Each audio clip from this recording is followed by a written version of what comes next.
Hi, good afternoon everyone, and thank you for joining us for this third session of the day. I think before we start, let me set the context that why we want to discuss about vehicle cockpits in this session.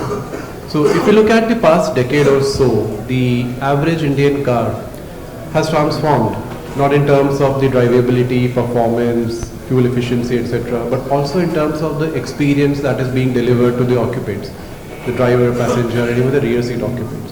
A lot of it has been because of the evolving nature of the sophisticated cockpits that we see. The typical car cabin has now evolved in the form of a diverse cockpit with huge screens everywhere, with haptics, with all your instrumentation clusters going digital. So in this regard, we want to understand from the people who are working closely in the value chain that what the future lies in for these cockpits in terms of where this evolution will go forward.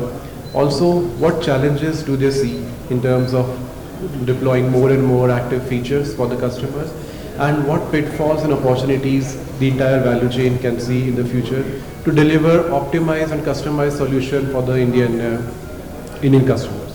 So in this regard, I would like to open the panel, and to start with, my first question goes to Dr. Palkar. Sir, automotive industry has not evolved in a way that softwares have to be the core competency of the OEMs. However, we see with more and more software-defined vehicles as well as more and more evolved cockpits that have come in the market in the past decade or so. What is your opinion regarding this? Is it necessary for an OEM to have software capabilities right now in-house? And how Skoda and Volkswagen have managed that? Thanks for this question. Good afternoon to everybody, first of all. It's important to see what exactly we are looking at from the car point of view. One is the most important factor is the mobility, which is the foremost, and that is must. And second is what are the customer expectations. So this is the fusion what is happening nowadays. This is the transition what is happening now. So mobility is first, and then the customer expectations. Now coming to the cockpit, and we just heard about software-defined vehicles. Cockpit is something which is an interaction between the car and of course the driver and passengers. So going further into how this, whether the OEMs are required to use or maybe work on the softwares or not, that's a big question today. The OEMs which are the OEMs which are already existing in the world, they are more focused towards mobility. Customer expectations they are bringing in. Now if you see the difference between Tesla car and the existing OEM cars, you can definitely find a difference, where Tesla is more towards customer expectations. Of course mobility is one of the aspect, but more of interactive and collaborative approach towards the features and functions is more important for the Tesla car. Now coming to the existing vehicle manufacturers, when I say mobility and customer expectations, it is very clear that features and functions of the cars are very, very important. When it comes to features and functions, and when we look at the domain controllers, whether it can be centralized or zonal controllers, probably the features and architectures have to be decided by the OEMs. That is very, very clear. So function, from the features, the functions, how these functions will enhance into the development of algorithm into the car, whether it is customer expectations or mobility, it has to be driven by OEM. That is very, very clear. Now when it comes to designing a software for a cockpit, or interactive a device, or maybe HMI, or maybe some kind of tools to be used into the package, that can be controlled by the tier 1s and tier 2s. This is the first question what you asked. Coming to Skoda Auto, you must be aware of, Skoda is a part of Volkswagen Group, and Volkswagen is having their own subsidiary, 100% subsidiary CARIAD softwares, which works on making or developing the innovative softwares for not only Skoda, not only Volkswagen, but for the whole group. So it's a 100% subsidiary having more than 6,000 employees working on software, and they are developing softwares for the whole group. Now, when those softwares, I believe that those softwares are modular enough to look at the premium vehicle architectures, as well as differentiating between premium and the low end and mid end architectures. So from my point of view, architecture, feature and functions have to be controlled by the OEMs, and the device softwares can be controlled by tier 1 and tier 2. Thank you, sir, for the response. Now let me take the view of another OEM representative here, Stellantis. So, Ms. Priyanka, we have seen a lot of new technologies being already deployed in terms of connected features, etc. But when it comes to some relatively newer age technologies like AM, how do you see their role being active currently and in the future in defining the cockpits of the average Indian car? So, hello everyone, and I would start with the fact that whenever we have to bring in something, it should be solution driven, something that is solving some problem for us. Otherwise, we have a lot of things on the table, may or may be interesting for some of the people around us for a couple of days, but then people at the end tend not to use it. So AI definitely enhance a lot in the experience of a vehicle. So for example, when we start with the connected services example, recently many of us might have heard about the couple of years back incidents about Yamuna Expressway, wherein two vehicles collided. And because of the fog, other vehicles were not able to even understand that there is an accident, and they kept on banging back on those vehicles.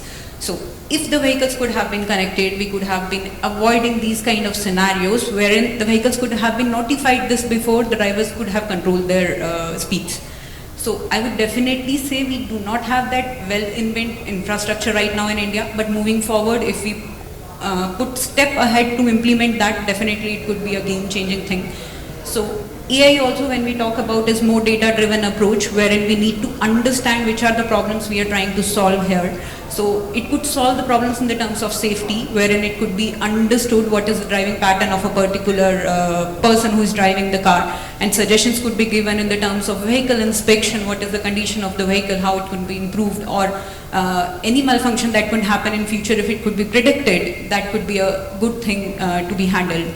Even if I talk about personalization, that also comes a lot with AI when you have different users using, in a normal Indian scenario, using a single vehicle in a family, and depending on the preference of the user, those things could be personalized. How they want to tend their seats to be adjusted, what is their driving steering level, what kind of music they prefer, at what time they prefer to go to which kind of places, those POIs can be given as a suggestion to them. So I feel ranging from entertainment to a place where safety could be concerned, and other pillars which are in the market could be really addressed very well. However, being a new technology, definitely it has to go a long way, wherein we as OEMs and our partners from the tier 1, tier 2, tier 3 organizations have to support very well to understand this is a big responsibility which doesn't come only with advancement, also comes with the fact that we need to handle a lot of stuff with that. That means safety, security, data privacy, a couple of touch points which were done in the last session. So that's how I feel it would be enhanced. Thanks, Priyanka. Yeah, I think you rightly mentioned customization, personalization, prediction. These are all good use cases for AI. But let me ask my next question to Mr. Salil. You have been working on a host of technologies. So we spoke about AI. What other technologies, particularly from Naxnova's perspective, you are working on and how they can be useful in enhancing the cockpit experience for Indian customers? Hi, good afternoon. At Naxnova, we have developed capabilities and know-how of printed electronics.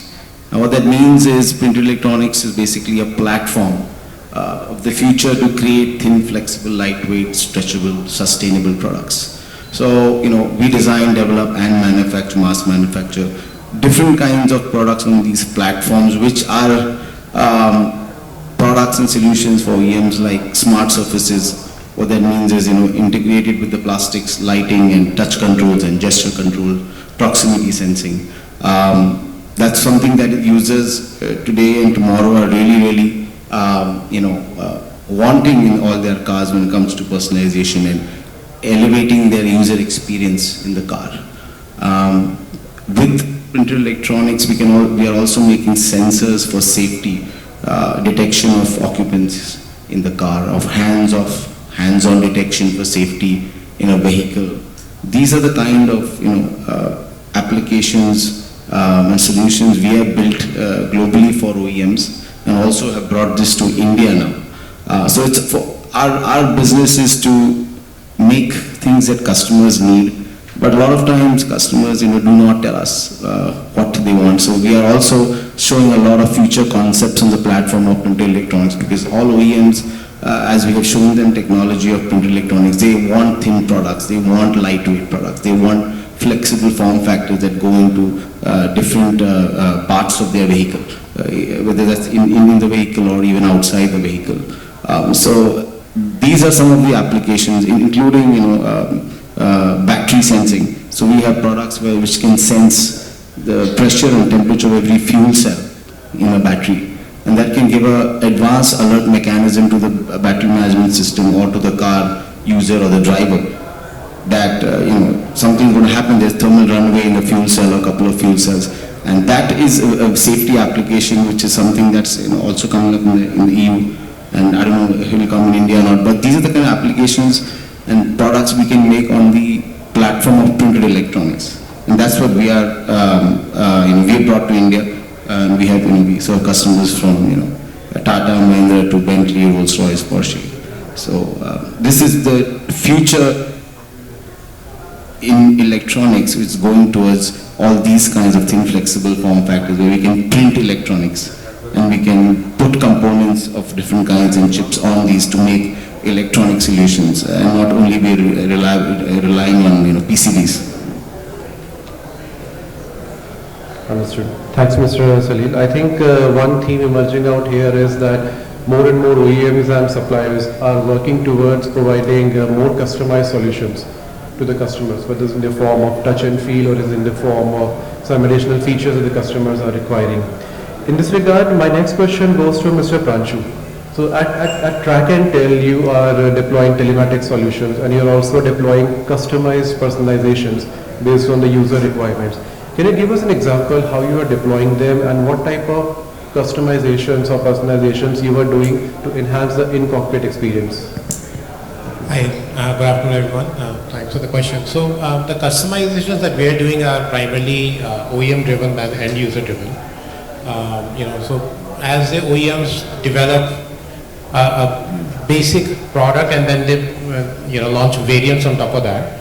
So what we do is that the same product from a cost perspective, the hardware remains the same, and the software and the features that change based on the variant. And most of the customization is basically data that we're reading from the canvas, because the higher end models have a lot more sensors and a lot more information on the canvas that is being captured. So we are sharing that. Because we are also a telematics supplier and we have a connected solution. The two other things that we offer to OEMs is, one, we are the communication channel for the vehicle with the outside world because of our telecom connectivity. So we are able to download firmware updates for a lot of the ECUs within the vehicle, whether it's the BMS, BCM, whatever ECU VCUs are running. So our telematics unit or TCU is essentially a localized FOTA management system where we can update the firmware of the various systems and basically upgrade the car, either during the warranty period or after. Traditionally, cars have to come back to the showroom, to the workshop for an update.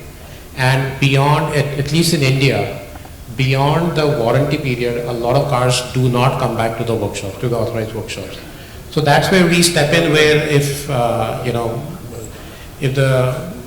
there is an upgrade required, the car can be upgraded at the customer's premises, obviously with the OEM being in the loop and they informing the customer that we're doing an upgrade. It could be a regulatory requirement or a bug fix or a safety requirement or whatever it is. So those are essentially the kind of software solutions that we're offering. Understood. Thank you. Moving on to our next panelist. My question goes to Ms. Swati. So you are representing Toyota Connect. Toyota Connect has been deploying connected apps and working on user customizations and personalizations. But what steps are you taking in general from an industry point of view to ensure that the connectedness goes beyond the vehicle?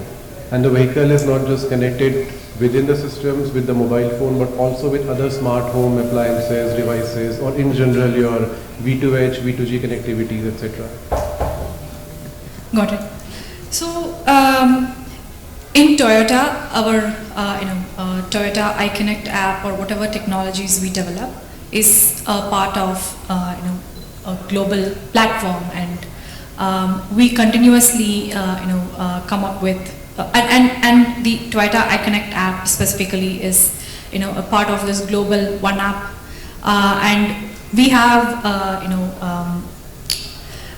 ensured that we provide consistent brand experience to users in all over the world.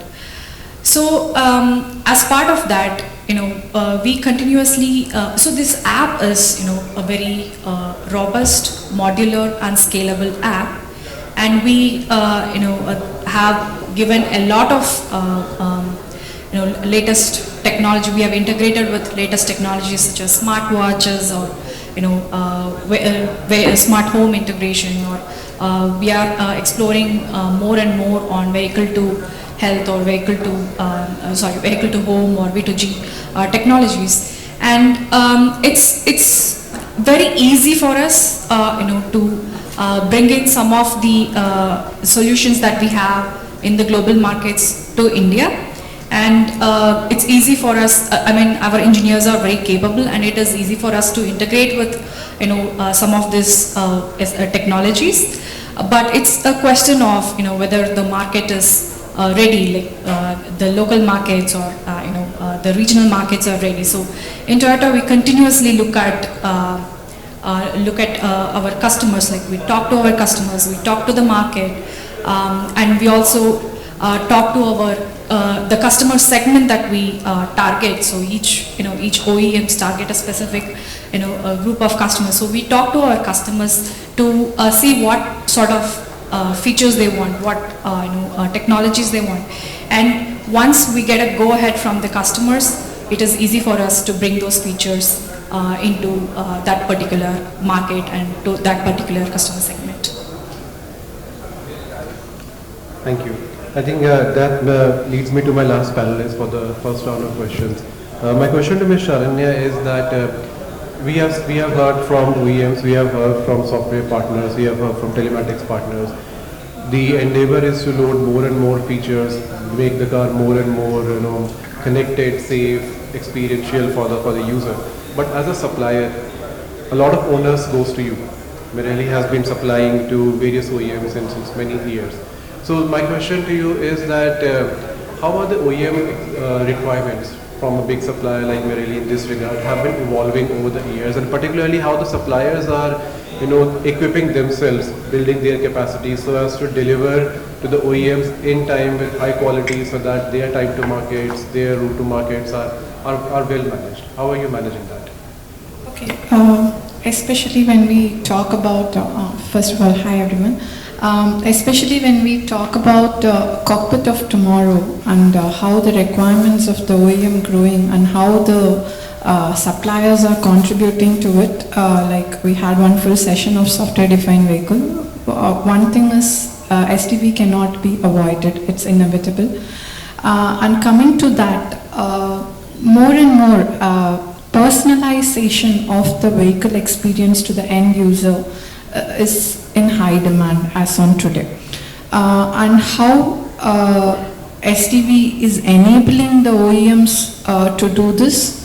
There are three major factors with our observation which are mandatory. One is the architecture. The more and more we go towards this SDV, all this, the architecture becomes centralized. So a lot of the panelists talked about this, the 5th generation architecture with central computing units, zonal control units and the telematics and all. So it is important that OEMs embrace it. So there are a lot of OEMs, the only OEM currently who has embraced is Tesla, and there are a lot of OEMs working towards it. It takes its own time, but that is important because one is there are hundreds of ECUs which are dedicated to the domains, but now one single computer which is doing all of this, either driving displays and rendering media or running the artificial intelligence like Priyanka said, or even running applications like how the driver monitoring system or the occupant monitoring system, all of it can be run in a single system. So it is no more a single feature, so it is now a holistic experience that this computing unit gives. And it is a multi-domain, like vehicle-wide feature set that this is offering. So one is the architecture. So second one is the digitalization. The percentage of digitalization has been increased to a very greater extent. So that means a lot of functions in the vehicle are digitalized. What it means is most of the functions in the vehicles are controlled by software, which also means these all can be updated dynamically, configured dynamically, and more control via software means more control of the vehicle to the OEM. And the third, but not the least, already a lot of people talked about it, the connectivity of vehicle to the cloud. So a lot of OEMs kind of recognized it, and it has already been in market in most of the vehicles. But what is currently needed, what is the trend is continuously all these vehicles have been monitored, the data have been collected, and these are being analyzed, and there are based on the user behavior, user preferences and user routines, a lot of features are tailored for the experience of the end users. So these three major areas are where the OEMs are focusing nowadays, and that is where as a supplier we are also enabling the OEMs.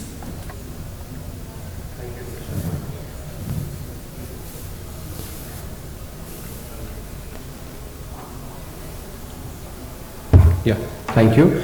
I think great insights were shared in the first round of questions. Now, that leads me to the next round of questions. I would again like to start with Dr. Palkar here. So, Dr. Palkar, my question is that we heard about customizations, personalizations, which work mostly on an individual basis or on a cohort basis. But when we talk about software developments, platform developments, these are global decisions, particularly for global OEMs. Like we see in the case of ADAS, global solutions need to be tailored for Indian context, for Indian operating conditions. How do you make sure that the software developments, also the in-cockpit experience, is tailored to the taste and need for the Indian customer? So what considerations are usually taken into account from the OEM perspective? A good question, and I think in last session also, I think one point came in that how ADAS functions in India. So probably this question is towards that, how the functions, and whenever we work on features, how the functions will behave in Indian scenario. So if the question is, from the point of view what Volkswagen is doing, so Volkswagen is, of course, as I mentioned, that CARIAD is working on building a innovative, software package for the group. So that means the whole group, and there would be probably 3 versions of, softwares, maybe based on the architectures, the lower end architecture, the mid end architecture, and the premium architecture. So the cockpits, we have cockpits as well. Audi e-tron, if you would have seen, there is a cockpit available in the car, and it's very interactive, so beautiful. It's mind blowing that when you sit in the car, it really gives a feel that you are sitting in a aircraft cockpit, maybe probably. So it's very interesting. Of course, the changes are happening, the transformation is happening. As my colleague mentioned that, it's very difficult to exactly define how these feature work, and some OEMs are also struggling that, how can we capture these features converting into the real time, the operation on the vehicle itself, or a feature on the vehicle itself. The other colleague also did mention about the complete digitization. So when I was in college days, I think we started instrumentation and measurement from analog devices, and I think we will forget analog devices after some years probably. Everything is getting digital. So coming back to the answer, I think the transformation which is happening is tremendous, and we as VW, we are working on different levels of softwares. Coming to India, it's very difficult. We are working on 2 major aspects: driver monitoring system and personalization. And we want to capture the driver behavior in India. We are working on it. We are looking at capturing the information, capturing the data, because the signboard says 30 kmph, but driver drives more than that, obviously double than that in India. On expressway, you might have seen the signboard says 80 kmph, but actual allowed is 100 kmph. So these are the facts, and these are the things which have to be corrected. As our infrastructure, we are very good path of infrastructure development, but still we need to develop ourselves, and we have to have these kind of things corrected in our planning. So all these things, we are capturing all that information from the market as well as the road conditions. We are tying up with ARAI, who is the agency who supports us on different regulations and aspects of vehicle drivability. So we are working on it. I think we are not yet able to offer the cockpit solutions for the lower end vehicles or mid end vehicles right now in Indian market, but the days are not far off. I think we will do this as early as possible, probably in maybe India 3.0, the next version of Skoda and Volkswagen cars. We will probably see those features coming in.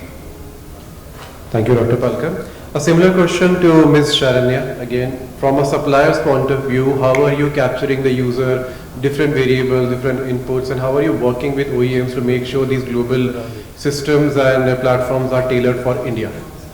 Okay, one is our panelist from Skoda told this now. So not only in India, overall world, if you take cockpit as a unit in the vehicle, 75% of the vehicle doesn't have cockpit system as on today. So it is either IVI or in fact sometimes not even IVI system.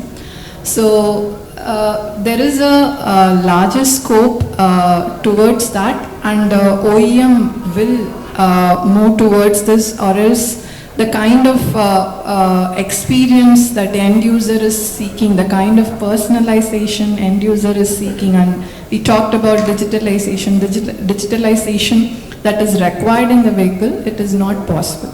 So this kind of evaluation will happen, point one. And the second point is again, when we talk about a huge computer, a central computing unit that is kind of handling multiple functionalities.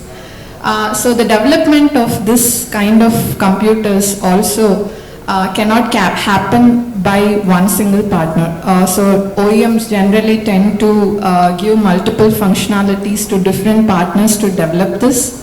So in that case, if we expect one of the partners to wait for the other to finish, okay, you take the software from them and then start developing on top of it, or you use their system, all this is not anymore like comfortable for the partners to work, or not suitable as such to meet the speed of the industry. So each partner going forward will be given, need to be given a sandbox where they can compile, like build and run their software individually. So this is what we call as containerization, and also the services that run inside the sandboxes will no more be a very heavyweight services. It will be kind of microservices which can be, like I said, upgraded or configured in the runtime on the vehicle which is running on the road. So all these concepts will also come into picture. And again, digitalization, again I said it is one inevitable topic where Marelli as such also we are investing heavily. So one is lesser hardware. The game as on today is lesser hardware and more software. So the one such concept is digital twin, like completely replicating your hardware on the desk, on the cloud.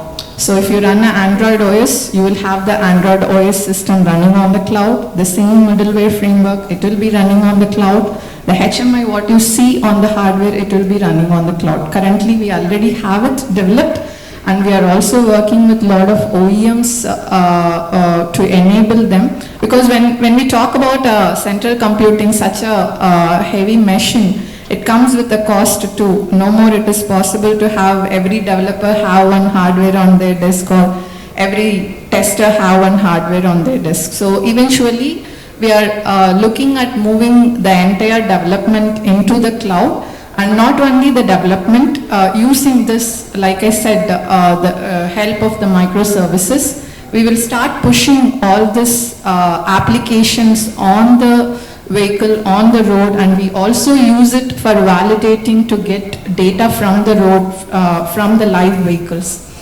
And again, so these data from the cloud will give the input what user wants. And these inputs, like there are a lot of, we are also heavily investing on data analytics on the cloud, whatever data we are collecting, how we can utilize to analyze, like I said earlier. And this turns into the user input for us to plan the next generation features or next generation concepts for the cockpit. Thank you, Ms. Sharanya. That gives us good insights about how the development actually works from a large supplier's end. Moving on to Ms. Swati. So, you work in connected spaces, and when it comes to connected, that means a lot of data handling. Our data privacy laws are evolving, as we saw a discussion in the previous session. So how are you making sure, or how should the industry make sure that the compliance and the transparency and the trust with the customer is built, as well as the data is secure and in a usable manner? So I think this has to be achieved both technically as well as a process-wise. all OEMs have to adopt both technology and stringent processes to ensure that we handle the customer data appropriately. For example, we use in Toyota, we use we encrypt all our customer data, whether it is at rest, whether we are storing it in cloud, or whether it is in transit. Even when data comes, how data comes to the cloud and how the internal applications talk to each other. So all the data are encrypted. And as a process, we have stringent audit and monitoring, and we also have strict access control and authentication mechanisms to handle that. I think customer consent is key. We need to ensure that customer consents to every single thing that we do with the data. And AI and ML are also emerging, right? That's the other trend. When developing AI models, I think we proactively look at using synthetic data, which is data that is synthetic data means data which is generated instead of being collected from actual customers using customer data sources, and we have achieved impressive results, impressive accuracies with the synthetic data while using while we ensure privacy. And I think one other thing that came up in the previous panel as well is the use of edge AI. Should customers' data even leave the vehicle, right? So whatever the customers do, can it stay inside the vehicle? Can we deploy our models, or can we deploy our software in the vehicles so that all the decision is made within the vehicle that the customer own, and so that it doesn't have to even leave the vehicle to come to Toyota's or OEM's backend. So Toyota significantly invests in edge AI as well to ensure data privacy of the users. Yeah, I think just summarize, we have to ensure all OEMs must ensure adopt both technical and stringent processes to ensure we handle the data properly. Yeah, I think on top of that, one thing we have to also be cognizant of is that most Indian consumers, at least in my opinion, are not so gung-ho about their data and their privacy. Right? Our laws are evolving, but our citizens and the car owners are not yet concerned about data privacy. Right? So, a lot of those global standards are not, they may be applicable from a regulatory standpoint, but not from a practical standpoint. So those are some of the things that also need to be looked at. The pricing strategy, if you say, your data is secure, from global standards and all that, but it will cost you, 5,000 rupees a year to maintain that subscription services, versus you have a lesser level of compliance, which will save you money, and you charge the consumer 2,000 rupees a year, right? That will be an interesting experiment to see which one, has a higher renewal rate. I think that's a very, very interesting point of view, because in a way the ignorance from customer side is like a bliss for the industry to control the cost. Yeah. Good insight. I think moving on to Ms. Priyanka on a similar note, we talked about things like smart surfaces, we talked about AI, but when it comes to the actual Indian context, what other technologies do you think can make an impact in the Indian cockpits of the future, particularly if you talk about mass market and premium cars?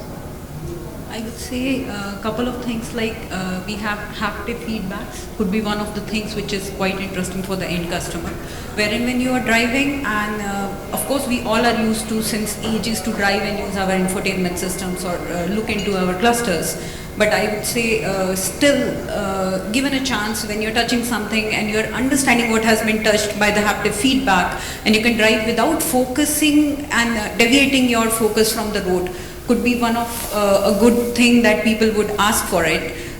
Going forward, a thing which is like voice recognitions, voice assistance, our personal assistants in the vehicle, if that could be, maybe would be a customer delight in many of the factors. So when you sit in a car in the morning and you understand you have a long day to go through, and in an era wherein we all are into metro cities in India, which is full of traffic, we are on average spending around 2 to 4 hours in a vehicle. Sometimes it becomes boring for the people to do that. If we can bring up something which interests them, and that journey becomes meaningable for them as well. For example, reminding them what are the next tasks they have, they can take their meetings from there, they can optimize the time. I strongly believe that it's not only money that we earn, it's also about the time that we save, because it brings back you something.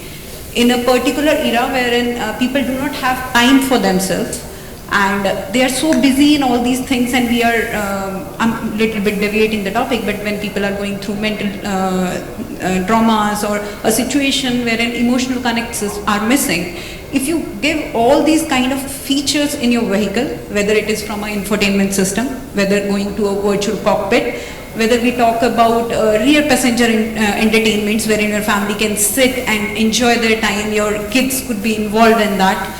All these technologies out, I guess, would bring a set of contentment to the end user, and that will end up increasing the sales of all the OEMs. So with that, I would say the same topics which we have been discussing from the morning couple of times, software driven vehicles or software defined vehicles. When we go for that, I would say definitely enhance the user experience when you buy a car. And you are not just buying a car, you are buying an experience. Over a period of time, these things will be enhancing. The more features will be evolved. It's not like we are in a 1 or 2 decades before. When you have a vehicle, you have bought it will remain in the same configuration. You will be having some additional things coming to you, and living in a connected era, whether we are at home, office or any other public place, using devices like smart devices in home, let's say Alexa connectivity, Google connectivities, and going with that, even our standard phones, we are used to give commands and get response in terms of that and get engaged with that. So I would suggest all these technologies coming in the vehicle will definitely change the situation of the current market and could lead us to good customer experiences, definitely. Thanks. Moving on to Mr. Salil. We heard a lot about voice commands, about haptics, about software-defined vehicles. But do you think that the Indian customer is ready for software-defined vehicles being sold at a larger scale? Are they receptive of that? I mean, I'm not an expert in this, but I think so. I mean, we can see it happening around us in the cars that are there today in the market. And Indian OEMs are actually, really have done a great job in bringing a lot of novel features for the Indian consumers, right, who want to buy cars or two-wheelers, compared to what I see in Europe or US, which are a little slow in adopting new features. And you can see smart services, you can see touch control with haptics, you can see safety detection features already in Indian cars at the entry level, or even not just the premium level, even at the entry level. So that just goes to say that the Indian consumer is really wanting more features. Of course, more value for less money is always the Indian consumers' need, but they want more features for comforts, safety, feel good aesthetics. That is, you're seeing a lot of OEMs now put that into more and more models. So I would say, yeah, I mean, Indian consumers are ready for software-defined, features and devices in the vehicle. Absolutely. Thank you. Dr. Parker, sorry. I'd just like to add one thing in it. I personally feel, yes, the customers are willing to take it, but we are in a market wherein it's more like if you give anything, that is more than welcome. But as an OEM, I believe that we also have a responsibility to make people understand what really brings a value, because it's not everything that you will keep on using it. So I think we own a responsibility wherein we should be clear which things could be given to the customer. It should be a value add. Dr. Palkar, a similar follow-up question to you from your perspective. Right now, Volkswagen Group has cockpits in luxury segments or premium segments globally, but bringing them to the mass market and lower-end vehicles, and maybe, of course, that might come at a premium to the customer. Do you think the customer is willing to pay additional for these in-cockpit experiences at that level? I think the question is very correct. From the OEM point of view, it's very difficult to define which architecture should go in which car, and because it's very obvious that the cost to the customer should be less, and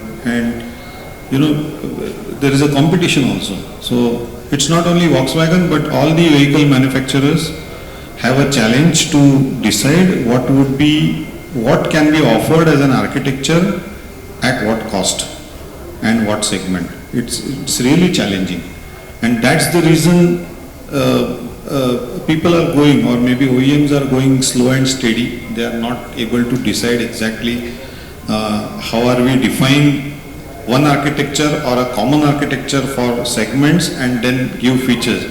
Because if they decide today, tomorrow there is another competition which is coming up with additional features, and then the market will be not available for the earlier manufacturers. So that is the challenging aspect. How can somebody decide which architecture for which market and which segment? Okay, one thing to add to it, see, a lot of this discussion is whether Indian consumers are open, whether OEM can come to this premium segment. All this is based on cost. Actually, we are thinking the low-end model is very cost and kind of cost optimized, but actually if you think of a affordable segment car where you have a cluster, infotainment and the telematic units as a separate unit, instead of that, if we take a cockpit where a single ECU is running all these three, the cost is actually optimized. Example, say all three of it cost $500 for me, you can bring it to $420 actually. Actually, it is more cost efficient for the OEM.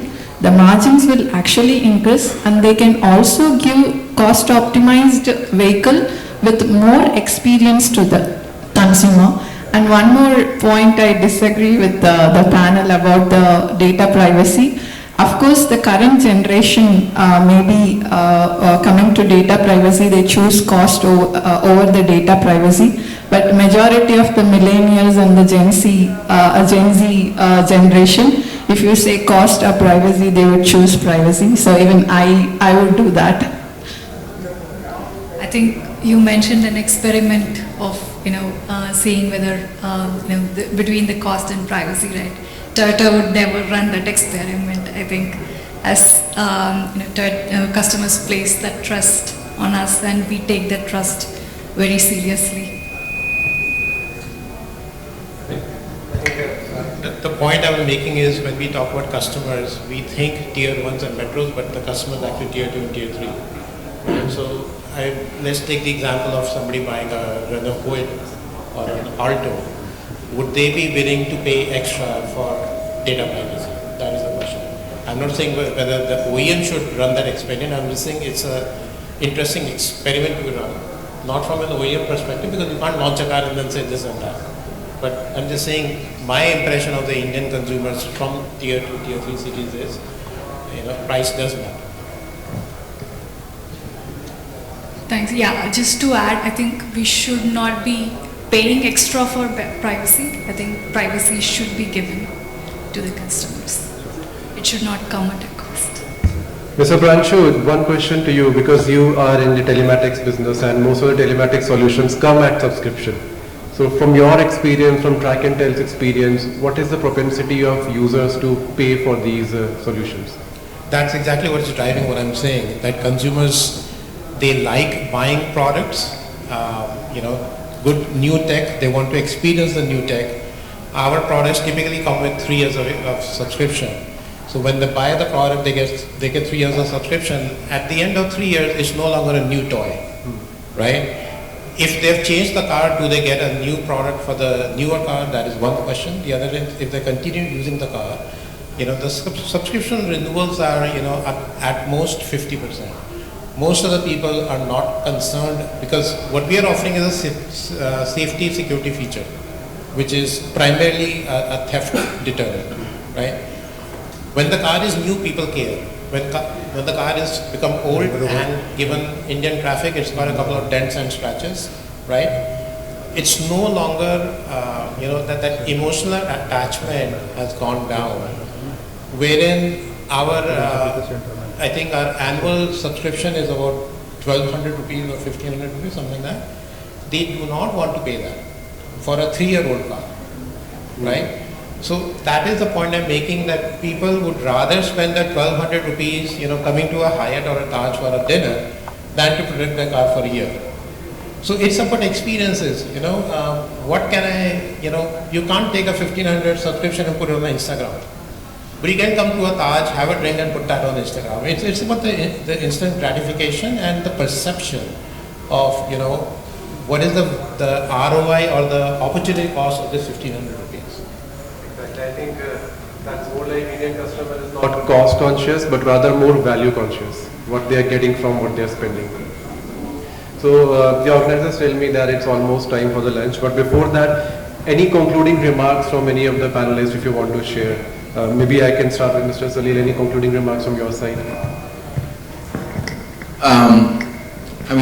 Just going ahead, I think, on experiences that consumers want is just going to get more and more demanding, more and more convenience, more and more entertainment, more and more feel-good features in the vehicles. I think that's where I would say consumers are, want features.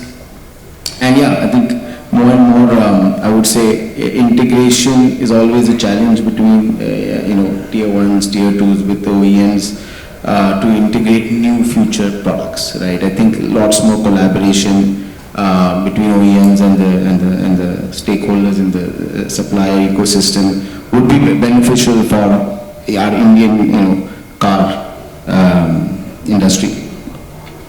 Thank you. Dr. Palkar? I just want to take you through a little back in few years. I think in 1953 there was a movie called Talking Cars, and that was the first imagination which was presented in the movie. The car was explaining to the driver what are the rules, what are the driving rules, and the road traffic rules and all that. Now we are in 2024 where we can realize how car can talk to a driver or a passenger, or maybe passengers and drivers can talk to the car, and this is the revolution. This is happening now. I think one of the colleague was talking on a lighter note, something struck to my mind. We are talking about subscription. Probably for me it took today, I think 1.5 hour to travel for 20 kilometers in the morning. So we can offer the user whether he wants to drive or whether he wants to fly. So that subscription can be provided. So this could be some of the things where, as the colleagues mentioned, that cost is not important, but value is important. And if somebody sees the value in subscriptions, I think the customers or maybe users will pay for it, and they will use the options and features. Thank you. Mr. Gupta, anything from your side? No, I think I've pretty much been pretty vocal about cost optimizations for consumers. But again, repeating what I said earlier, we need to think tier 2, tier 3, not tier 1s. Ms. Priyanka? So many of the fellow panelists already mentioned, I would say that we should have a vision with a country with such good numbers of youths with us. We should envision what could be the future. We should plan ourselves in that way, definitely we are in a cost sensitive market, so we need to also think what is realistic that we can give. And with all of that, considering all the new things which are coming in the terms of privacy, regulations and all, if respected, along with the collaboration of all our partners, I think the industry could really do very well. So let's hope for a good future and end it with a positive note. I think in-vehicle cockpits would evolve and continue to evolve until the car becomes like a second home. And I think the rate at which it evolves depends on the different geographies, different segments. But I think it will evolve to that extent. And while we are thinking about the comfort, convenience, we should also think about safety, security, and privacy. For me, like my colleague said, it will evolve. The architecture, the user experience, the security part of it, it will evolve. But what OEMs and the Tier 1s are going towards, or will go towards, is the car is no more, or the experience or the features in the car is no more linked to a software configuration or even a car configuration. It is more linked to the user, the person. So, like example, like I have a seat position set to my best comfort, or I have the lighting of the car set to my mood, or my media or the entertainment system is set to how I want. It is not only, as on today, this is something we already have worked on. It's not no more linked to a car, no more linked to a software.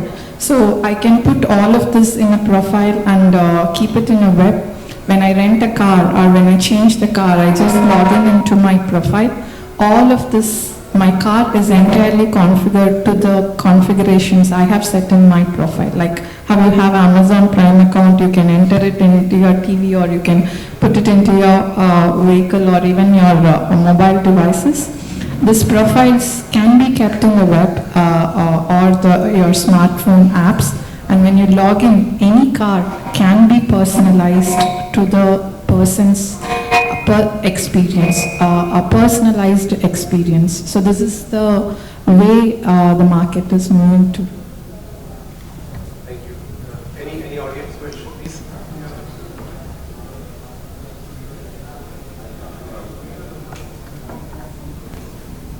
Good afternoon. Thank you for the wonderful session. I have one question on in terms of this in-vehicle cockpits. So one flip side of in-vehicle cockpit is your distraction crashes.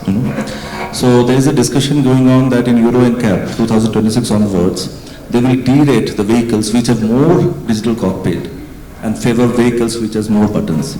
It's because of this phenomena which we know as the distraction crashes, because most of the vehicle controls are in the infotainment system. Keep on looking on the big tablet which you have 515.6 or 10.6. So what is your panelist take on this thing? So I think when we are looking at adopting new technologies and providing more functionalities, we should keep in mind that we need to provide a minimal design, a clean design and cleaner interfaces to the users.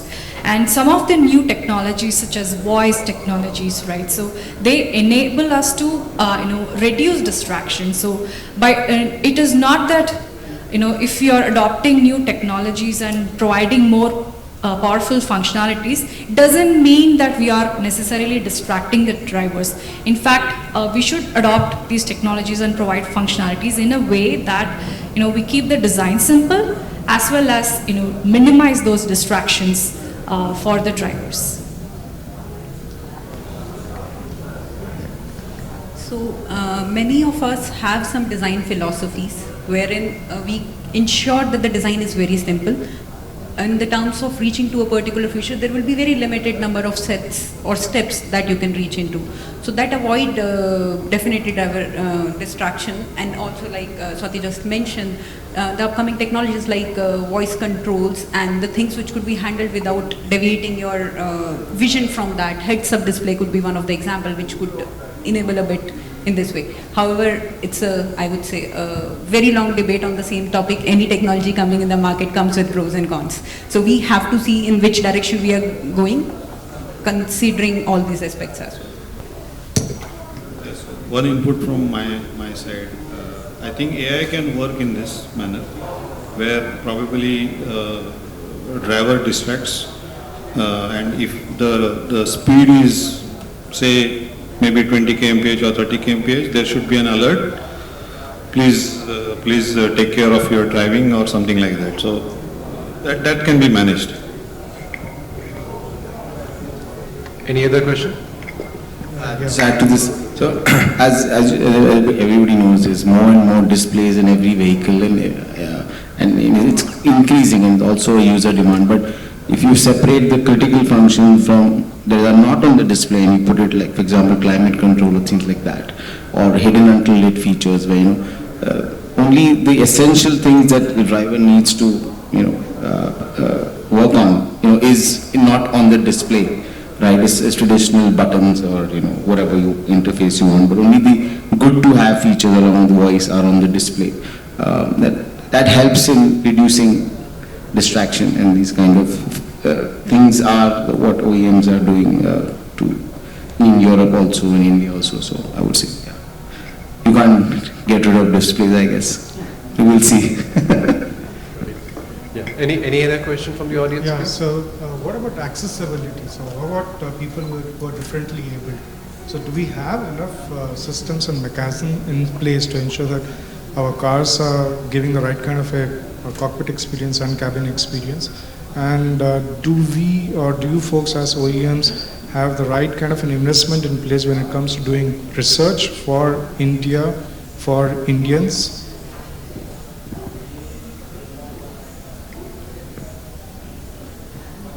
See, like when two questions you asked, one is accessibility, especially to the specially abled people. See, this again is achieved by the software-defined vehicle again. So it is one of the concepts we are working with. I'll tell you an example. Like, say there is a knob in the system. Okay, so when I am driving, I may not use that. I may not use the entertainment system much. Maybe one radio plays, it is sufficient for me, and more I would use it to control my lights or something. So again, I talked about this a few minutes back. The profiling. In the profile, I can change this knob, the functionality of the knob to control the lighting system. It may be different for my husband. When he drives, he accesses more of the entertainment system. The same functionality of the knob, when his profile, when he logs into his profile, it can be used to access the entertainment system of the cockpit. So this helps the specially challenged people also. So when they are in the car, like what is it that it could be a single knob, okay? You don't have to have n number of touches or n number of buttons, a single knob based on what I use or what I prefer more in the car. It can be personalized, okay? So this kind of, we don't do it particularly for a specially abled people. It can be used for the others also, for the personalized experience. And generally when we, maybe others, if they have a second opinion, they can give. But when we invest on R&D, we don't particularly invest for Indian vehicle as such. Like a previous session also, one of the panelists mentioned, we take something maybe from the Indian market, we try to evolve it, and we try to generally globalize all of the R&Ds. So maybe what I used for my Brazil market can be applicable for my Indian market also, like our panelists are again and again telling. Indian market is more cost sensitive, okay? So similarly there are other markets like Brazil market, so China market, so there are other cost sensitive markets also. So when we do R&D, we don't do based on the country, we do it based on the market, which can be used at the global level, okay? So then would it not basically go against the whole aspect of experience? It won't go against the experience, I would say, because when I invest on R&D, okay, the first intention for OEM or for a tier 1 is to optimize the experience of the user and also to optimize the cost. Okay, so the first intention of any R&D on the passenger vehicles, if you see, the first, like I said, would be the experience. So it won't go against. Also another thing, example like a driver is coming into a car daily, he's coming and opening the window. I would say we have a R&D like a feature routine kind of template we are creating. So we analyze the vehicle and then we understood, okay, the driver opens the window as soon as he comes in the car. So then we put it in the feature routine template and the car automatically reduces it. So is this experience different for a Brazil citizen or an Indian citizen or a Middle East citizen? No. So it is general user comfort, right? So it wouldn't go against the experience. So that is my perspective. I think in the interest of time, we might have to close the panel right now. So any follow-up questions, you can please get in touch with the I hope I answered your question. In a way, but I know that there's a lot of... Okay, maybe we can catch up offline. Sure. So thank you very much, panelists, and I hand it over to you.